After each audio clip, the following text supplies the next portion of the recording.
I'm from the state of Wyoming in the U.S. It's very Mm-hmm. cold. We've had 30 below zero for the last 3 or 4 days. It's hard to go outside and sit in the sun when it's that cold.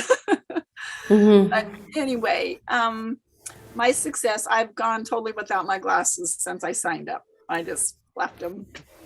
And then even driving, I don't, even I've gone to Utah and I've not used my glasses. Some signs far away, you still can't read, but I know I'm just super excited about this because I don't want to have to wear glasses. And it was good to hear everybody else's stories. And I take it that there's different people at different stages. That I've seen a lady have glasses on with a little thing divided on her glasses and Yes, and patches. And I'm going, oh my gosh, I'm so far behind. Wait. Denny, and she has her hand up. I've seen her doing that. Denny was part of the previous group, so she's doing this for the second time. So she went through the whole course, so she knows about all of it. And now she's practicing some more as we do the class.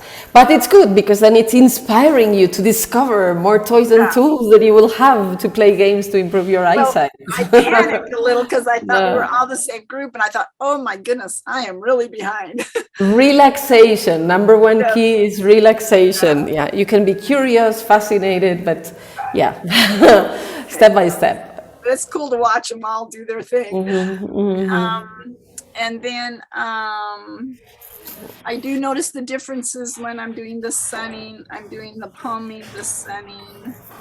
And I try to do it multiple times a day, but even just that small amount. Oh, and I turned all my lights off. We got rid of those too after I went back and reviewed that. I've seen little improvements, increments in it, in what small amounts I've done.